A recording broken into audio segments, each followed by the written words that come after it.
ಸಂಸ್ಥೆಯ ಪ್ರಧಾನ ಸಂಪಾದಕರಾಗಿರುವಂತಹ ಶ್ರೀ ಶಿವಶರಣಪ್ಪ ವಾಲಿಯವರ ಜೊತೆ ಈ ಒಂದು ವಿಷಯಗಳ ಕುರಿತು ಚರ್ಚೆ ನಡೆಸೋಣ. ಸರ್, ಬೀದರ್ಗೆ ಸಾಕಷ್ಟು ಒತ್ತನ್ನು ಕೊಡಲಾಗಿದೆ. ಬಹುತೇಕ ಹಲವು ವರ್ಷಗಳಿಂದ ಹಿರಿಯರ ಹೋರಾಟಕ್ಕೆ ಇವತ್ತು ಪ್ರತಿಫಲ ಸಿಕ್ಕ ಹಾಗೆ ಅನ್ನಿಸ್ತಾ ಇದೆ ಸರ್, ಈ ಒಂದು ಯೋಜನೆಗಳಿಗೆ ಅನುಮೋದನೆ ಕೊಡ್ತಿರೋದ್ರ ಹಿಂದೆ. ನೋಡಿ, ಒಂದೇ ಮಾತರ ಆತ್ಮೀಯರೇ, ಮೊಟ್ಟ ಮೊದಲು ಕಲ್ಯಾಣ ಕರ್ನಾಟಕದ ವಿಶೇಷವಾಗಿ ಬೀದರ್ ಜಿಲ್ಲೆಯ ನಾಗರಿಕರ ವತಿಯಿಂದ ನಾನು ಕರ್ನಾಟಕ ಸರ್ಕಾರಕ್ಕೆ ಅಭಿನಂದನೆಯನ್ನು ಹೇಳ್ತೀನಿ. ಅನೇಕ ವರ್ಷಗಳ ಹಿಂದಿನಿಂದ ಬೀದರ್ ಜಿಲ್ಲೆ ನಿರ್ಲಕ್ಷಿಸಲ್ಪಟ್ಟಿದೆ. ಸರ್ಕಾರ ಯಾರದೇ ಇರಲಿ, ಯಾವುದೇ ಪಕ್ಷದ ಸರ್ಕಾರ ಬರಲಿ, ಅವರು ಈ ಕಡೆಗೆ ಗಮನ ಕೊಡುವ ನಾಟಕ ಮಾಡಿದ್ದಾರೆ ವಿನ ಗಮನ ಹರಿಸಿಲ್ಲ. ಒಂದು ಕಾಲಕ್ಕೆ ಬೀದರ್ ರಾಜಧಾನಿಯಾಗಿತ್ತು. ಅಂಥ ಮಹತ್ವದ ಐತಿಹಾಸಿಕ, ಧಾರ್ಮಿಕ, ಸಾಂಸ್ಕೃತಿಕ ಹಿನ್ನೆಲೆ ಉಳ್ಳ ಬೀದರಿಗೆ ರಾಜಕಾರಣದ ಹಿನ್ನೆಲೆಯಿಂದ ಅದನ್ನು ನಿರ್ಲಕ್ಷಿಸ್ತಾ ಬಂದರು. ಇವಾಗ ನಮ್ಮ ಜಿಲ್ಲೆಯ ಉಸ್ತುವಾರಿ ಮಂತ್ರಿ ಈಶ್ವರ್ ಖಂಡ್ರೆ ಅವರು ದಿಟ್ಟ ಹೆಜ್ಜೆಯನ್ನು ಇಟ್ಟು ನಮ್ಮ ಜಿಲ್ಲೆಗೆ ಕೆಲವು ವಿಶೇಷ ಕೊಡುಗೆಯನ್ನು ಬರುವಂತೆ ಮಾಡಿದ್ದಾರೆ. ಅದಕ್ಕಾಗಿ ಅವರಿಗೂ ಸರ್ಕಾರಕ್ಕೂ ಮತ್ತೊಮ್ಮೆ ಅಭಿನಂದನೆ. ಇವಾಗ ಬೀದರ್ ಜಿಲ್ಲೆಯ ನಗರಸಭೆಯನ್ನು ಮಹಾನಗರ ಪಾಲಿಕೆಯನ್ನಾಗಿ ಮಾಡುವುದನ್ನಾಗಿ ಹೇಳಿದ್ದಾರೆ. ಸಂತೋಷದ ಸಂಗತಿ. ಆದರೆ ಒಂದು ಮಾತು ಇಲ್ಲಿ ಸ್ಪಷ್ಟವಾಗಿ ನಾನು ಹೇಳಬಯಸ್ತೀನಿ, ಕೇವಲ ಮಹಾನಗರ ಪಾಲಿಕೆ ಹೆಸರಾಗಬಾರ್ದು. ಅದಕ್ಕೆ ಬೇಕಾಗ್ತಕ್ಕಂಥ ಎಲ್ಲ ಸೌಕರ್ಯ, ಹಣ, ಅದಕ್ಕೆ ಬೇಕಾದಂಥ ಎಲ್ಲ ವ್ಯವಸ್ಥೆ ಅದನ್ನು ಕೂಡ ಮಂಜೂರಿ ಆಗಬೇಕು. ಯಾಕೆ ಮಾತು ಹೇಳ್ತೀನಿ ಅಂದರೆ, ನಮ್ಮ ಹತ್ತಿರ ವಿಶ್ವವಿದ್ಯಾಲಯ ಆಗಿದೆ, ಆದರೆ ಒಂದು ಮಹಾವಿದ್ಯಾಲಯಕ್ಕೆ ಇರ್ತಕ್ಕಂಥ ಸೌಕರ್ಯ ಏನು ಬೇಕೋ ಅದು ಇಲ್ಲ. ಅಂದರೆ ನೆಪ ಮಾತ್ರಕ್ಕೆ ಮಹಾನಗರ ಪಾಲಿಕೆ ಅಂತಕ್ಕಂಥದ್ದು ಆಗಬಾರ್ದು. ಮಹಾನಗರ ಪಾಲಿಕೆ ಮಾಡಿದರೆ ತುಂಬ ಸಂತೋಷ ಇದೆ. ಈಗ ತಾವು ನಿರ್ಣಯ ತೆಗೆದುಕೊಂಡಿದ್ದಾರೆ, ಅದಕ್ಕಾಗಿ ಅವರಿಗೆ ಅಭಿನಂದನೆ. ಆಮೇಲೆ ಕೆಲವು ಹಳ್ಳಿಗಳನ್ನು ಅದರಲ್ಲಿ ಸೇರಿಸ್ಕೊಳ್ತಾ ಇದ್ದಾರೆ. 32 ಹಳ್ಳಿಗಳ ಗ್ರಾಮ ಪಂಚಾಯತ್ ಇಲ್ಲ 32 ಗ್ರಾಮಗಳು, 9 ಗ್ರಾಮ ಪಂಚಾಯತ್ಗಳು. 9 ಗ್ರಾಮ ಪಂಚಾಯತ್ಗಳು 9 ಗ್ರಾಮ ಪಂಚಾಯತ್ಗಳು ಅವರು ತಗೊಳ್ತಾ ಇದ್ದಾರೆ. ಆ 9 ಗ್ರಾಮ ಪಂಚಾಯತ್ಗಳಲ್ಲಿ ಬರ್ತಕ್ಕಂಥ 32 ಹಳ್ಳಿಗಳು ಸಹ ಬೀದರ ಮಹಾನಗರ ಪಾಲಿಕೆಯಲ್ಲಿ ಸೇರಿಕೊಂಡು ಇದು ಒಂದು ಮಹಾನಗರ ಪಾಲಿಕೆಯಾಗಿ ಪರಿವರ್ತನೆ ಆಗುವ ಕನಸು ಬೇಗನೆ ಕಂಡು ಬರುತ್ತದೆ. ಅದಕ್ಕೆ ಧನ್ಯವಾದ ಸರ್. ಇನ್ನು ಅದೇ ರೀತಿ ಎಲ್ಲ ಹಳ್ಳಿಗಳಿಗೆ ಕುಡಿಯುವ ನೀರಿನ ವ್ಯವಸ್ಥೆ ಸಲುವಾಗಿ ಬೀದರ್ ಹಾಗೂ ಕಲಬುರಗಿ ಜಿಲ್ಲೆ ಕೆಲವೊಂದು ಹಳ್ಳಿಗಳಿಗೆ ನಾರಾಯಣಪುರ ಜಲಾಶಯದಿಂದ 7,200 ಕೋಟಿ ರೂಪಾಯಿ ಅಂದಾಜು ಮೊತ್ತದಲ್ಲಿ ಒಂದು ಕಾಮಗಾರಿಗೆ ಅನುಮೋದನೆ ನೀಡಲಾಗಿದೆ. ಆದರೆ ಅದರಲ್ಲಿ ಅರ್ಧದಷ್ಟು ಹಣ ಕೇಂದ್ರಕ್ಕೆ ಭರಿಸಬೇಕು ಅಂತ ಮುಖ್ಯಮಂತ್ರಿ ಅವರು ಹೇಳ್ತಿದ್ದಾರೆ ಸರ್. ಈ ಒಂದು ಯೋಜನೆ ಯಶಸ್ವಿ ಆದರೆ ಬೀದರ್ನಲ್ಲಿ ಕುಡಿಯುವ ನೀರಿನ ಸಮಸ್ಯೆ ನೀಗಬಹುದಾ ಸರ್ ಅಂತ? ನೋಡಿ, ಎಂಥ ನಾಚಿಗೇಡಿತನದ ಸಂಗತಿ ನಾವು ವಿಚಾರ ಮಾಡಬೇಕು.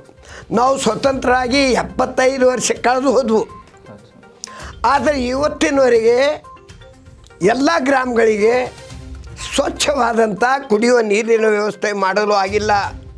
ಅದು ಸರ್ಕಾರ ಯಾರೇ ಇರಲಿ, ಕೇಂದ್ರ ಸರ್ಕಾರ ಇರಲಿ, ಇವ್ರು ಇರಲಿ, ಅವ್ರು ಹಣ ಕೊಡಬೇಕು, ಇವ್ರು ಹಣ ಕೊಡಬೇಕು ಅಂತ ಹೇಳ್ಕೊಂಡು ಅವ್ರು ಕೊಟ್ಟಿಲ್ಲ ಅಂತ ಇವ್ರು ಮಾಡೋದಿಲ್ಲ, ಇವರು ತಮ್ಮ ಭಾಗ ಕೊಟ್ಟಿಲ್ಲ ಅಂತ ಅವ್ರು ಮಾಡೋದಿಲ್ಲ. ಈ ರೀತಿ ಮಾಡಿ ಕುಡಿಯುವ ನೀರಿನ ವ್ಯವಸ್ಥೆ ನಿಲ್ಲಬಾರ್ದು.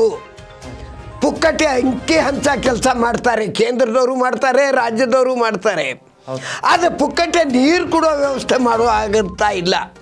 ಇದು ಎಂಥ ವಿಪರ್ಯಾಸ. ಸಮಾಜಕ್ಕೆ ಮೊಟ್ಟ ಮೊದಲು ಜೀವಾಳ ಗಾಳಿ ಮತ್ತು ನೀರು. ಅದನ್ನು ಅವರು ಅರ್ಧ ಕೊಡಬೇಕು, ಇವರು ಅರ್ಧ ಕೊಡಬೇಕು. ಅದು ಏನಿದೆ ನೀವು ರಾಜಕೀಯ ವ್ಯವಸ್ಥೆ ನೀವು ಮಾಡ್ಕೊಳ್ಳಿ. ಆದರೆ ಒಂದು ಘೋಷಣೆ ಮಾಡಿ ಮುಖ್ಯಮಂತ್ರಿಯವರೇ, ನಾವು ಯಾವುದೇ ಪರಿಸ್ಥಿತಿ ಯಾರು ಕೊಡ್ತಾರೋ ಬಿಡ್ತಾರೋ ಸರ್ಕಾರ ನಡೆಸೋದು ನನ್ನ ಜವಾಬ್ದಾರಿ. ಅದಕ್ಕಾಗಿ ನಾನು ನೀರು ಕೊಡ್ತೀನಿ, ಹಣ ಯಾವಾಗಾದರೂ ವಸೂಲು ಮಾಡಿಕೊಡ್ರಿ, ಕೊಡ್ರಿ ಬಿಡ್ರಿ, ನಿಮ್ಮದು ಇಬ್ಬರದು ಸರ್ಕಾರದು ಒಂದೇ, ಪಕ್ಷ ಅಷ್ಟೇ ಬೇರೆ. ಅದಕ್ಕೆ ಆ ಹಣ ನೀವು ತೊಗೊಳೋದು ಮಾಡೋದು ಏನಾದರೂ ಮಾಡಿರಿ, ಆದರೆ ನೀರು ಕೊಡೋದು ಮಾತ್ರ ಮಾಡಬೇಕು. ಆದರೆ ಬೀದರ್ ಪ್ರಾಪರ್ ನಗರಕ್ಕೆ ಬಾಂದ್ರಾ ನೀರು ಬರ್ತಾ ಇದೆ, ಅದಕ್ಕಾಗಿ ಇಲ್ಲೇನು ಕೊರತೆ ಆಗೋದಿಲ್ಲ. ಅದಕ್ಕೆ ಬೇರೆ ಬೇರೆ ಎಲ್ಲ ಗ್ರಾಮಗಳಿಗೆ ಆಗಬೇಕಾದ್ರೆ ಅದನ್ನು ಮಾಡಬೇಕು. ಕುಡಿಯುವ ನೀರು ಬರ್ತದೆ, ಆದರೆ ಭೂಮಿಗೆ ಕೊಡ್ತಕ್ಕಂಥ ನೀರು ಹೋಗ್ತದೆ ಅಂತ ಹೇಳಬೇಕಾಗ್ತದೆ. ಸರ್, ಇವಾಗ ಜಲಜೀವನ್ ಮಿಷನ್ ಯೋಜನೆ ಅಡಿಯಲ್ಲಿ ಕೆಲವೊಂದು ಗ್ರಾಮಗಳನ್ನ ಸೆಲೆಕ್ಟ್ ಮಾಡಿ ಈಗಾಗಲೂ ಕಾಮಗಾರಿ ನಡೀತಾ ಇದೆ ಸರ್. ಅದು ನರೇಂದ್ರ ಮೋದಿ ಅವರ ಒಂದು ಕನಸಿನ ಯೋಜನೆ ಅದು. ಆದರೆ ಇಲ್ಲಿಯೂ ಗುತ್ತಿಗೆದಾರರ ಒಂದು ಇದರಿಂದ ಆ ಕಾಮಗಾರಿಗಳು ಸರಿಯಾಗಿ ನಡೀತಾ ಇಲ್ಲ ಸರ್ ಬೀದರ್ ಜಿಲ್ಲೆಯಲ್ಲಿ.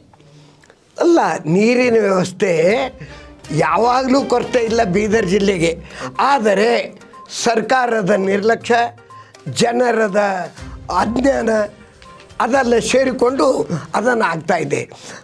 ಪ್ರತಿಯೊಂದು ಗ್ರಾಮ ಒಂದು 2-3 ಗ್ರಾಮಗಳು ಬಿಟ್ಟರೆ ಅಲ್ಲಿ ಒಂದು ಕೆರೆ ಇದೆ ನಮ್ಮ ಬೀದರ್ ಜಿಲ್ಲೆಗೆ. ನೀರಿನ ಕೊರತೆದಿಲ್ಲ.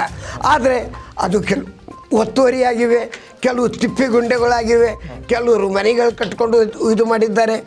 ನೋಡಿ, ನಮ್ಮದು ಹೆಗ್ಡೆ ಅವರು ಒಂದು ಯೋಜನೆಯನ್ನು ಹಾಕ್ಕೊಂಡು ಕೆರೆಗಳನ್ನು ನಿರ್ಮಾಣ ಮಾಡಿ ಬೇರೆ ಬೇರೆ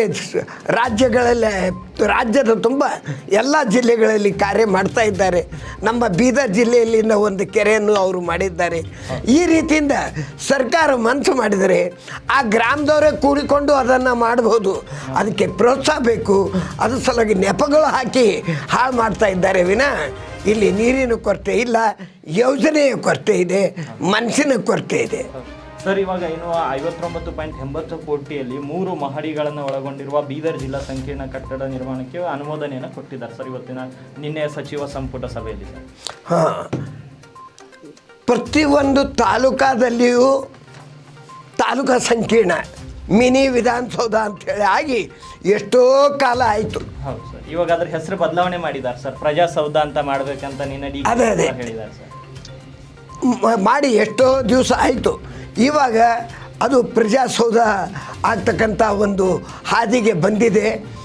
ನಮ್ಮದು ಉಸ್ತುವಾರಿ ಮಂತ್ರಿ ಆದಂಥ ಈಶ್ವರ್ ಖಂಡ್ರೆ ಅವರು ತಮ್ಮ ಬಾಲ್ಕಿಯಲ್ಲಿ ಬೆಂಗಳೂರಿನ ವಿಧಾನಸೌಧ ಮಾದರಿಯಲ್ಲಿ ತಾಲೂಕಾ ಕಚೇರಿಯನ್ನು ಅಲ್ಲಿ ಮಾಡಿದ್ದಾರೆ. ನಮಗೆ ಸಂತೋಷ ಅದ. ಆದರೆ ಅವರಿಗೆ ನಾನು ಭೇಟಿಯಾದಾಗ ಒಂದು ಸಲ ಹೇಳಿದ್ದೆ, ತಾವು ಬಾಲ್ಕಿ ಕಾನ್ಸ್ಟಿಟ್ಯೂನ್ಸಿ ಅಲ್ಲಿ ಮಾಡಿದಿರಿ, ತುಂಬ ಸಂತೋಷ. ಆದರೆ ತಾವು ಈ ಉಸ್ತುವಾರಿ ಮಂತ್ರಿ ಇದ್ರಿ, ಜಿಲ್ಲೆಯ ಸಂಕೀರ್ಣ ಅನೇಕ ವರ್ಷಗಳಿಂದ ನೆನೆಗುದಿಯಲ್ಲಿ ಬಿದ್ದಿದೆ. ಕೇವಲ ರಾಜಕೀಯವಾಗಿ ಅದು ನೆನೆಗುದಿಯಲ್ಲಿ ಬಿದ್ದಿದೆ. ಇದಕ್ಕೂ ಮೊದಲು 40 ಕೋಟಿ ರೂಪಾಯಿಯಲ್ಲಿ ಅದು ಮಾಡ್ತಕ್ಕಂಥ ಒಂದು ಯೋಜನೆಯಾಗಿ ಎಲ್ಲ ಮಂಜೂರಿ ಹಾಕ್ಕೊತ ಬಂದಿತ್ತು. ಮತ್ತು ಯಾವುದೋ ಕಾರಣಕ್ಕೆ ಸರ್ಕಾರದ ನಿರ್ಲಕ್ಷ್ಯತನದಿಂದ ಅದು ಹಾಗೆ ಉಳಿಯಿತು. ಆದರೆ ತಡ ಆದರೂ ಅಡ್ಡಿ ಇಲ್ಲ. ಮತ್ತೆ ಪುನಃ ಈಶ್ವರ್ ಅವರು ತಮ್ಮ ನೇತೃತ್ವದಲ್ಲೇ ಆ ಕಾರ್ಯವನ್ನು ಮಾಡಲು ಮುಂದೆ ಬಂದಿದ್ದಾರೆ. ತುಂಬ ಸಂತೋಷ. ಅವರು ಮಾಡಿದ್ದು ಒಳ್ಳೆಯದಾಗ್ತದೆ. ಈ ಸಂಕೀರ್ಣ ಆದಷ್ಟು ಬೇಗನೆ ಆಗಬೇಕು, ಸುಸಜ್ಜಿತತ್ವ ಆಗಬೇಕು. ನೆಲಮಾಳಿಗೆಯಲ್ಲಿ ಸಂಪೂರ್ಣ ಪಾರ್ಕಿಂಗ್ ಇರಬೇಕು. ಪಾರ್ಕಿಂಗ್ ಹೊರಗೆ ಎಲ್ಲಿ ಕಾಣಿಸಬಾರ್ದು, ಅದಕ್ಕೆ ಅಡಚಣೆ ಆಗಿರಬಾರ್ದು. ಅದಕ್ಕೆ ಎಲ್ಲ ರೀತಿಯಿಂದ ಸ್ವಚ್ಛತೆಯ ಬಗ್ಗೆ ಪೂರ್ಣ ಜವಾಬ್ದಾರಿಯನ್ನು ವಹಿಸ್ಕೊಳ್ಬೇಕು. ಬಂದ ಜನರಿಗೆ ಕೂಡಲಿಕ್ಕೆ ಮಾಡಲಿಕ್ಕೆ ವ್ಯವಸ್ಥೆ ಇರಬೇಕು. ಇದನ್ನು ಎಲ್ಲವನ್ನು ಕಾಳಜಿ ವಹಿಸಿ ಆದಷ್ಟು ಬೇಗನೆ ಇದು ಬರೀ ಯೋಜನೆ ಮಾಡಿ ಈ ಸಲ ಯೋಜನೆ ಮಾಡಿ ಮುಂದಿನ ಎಲೆಕ್ಷನ್ ಟೈಮಿಗೆ ಮತ್ತೆ ಮಾಡ್ತೀವಿ ಅಂತ ಹೇಳ್ತಕ್ಕಂಥದ್ದು ಆಗಬಾರ್ದು. ಆದಷ್ಟು ಬೇಗನೆ ಈ ಕಾರ್ಯ ಮುಗಿಬೇಕು ಅಂತ ಕಾರ್ಯ ಮಾಡಿದ್ದಕ್ಕಾಗಿ ನಮಗೆ ಸಂತೋಷ ಇದೆ.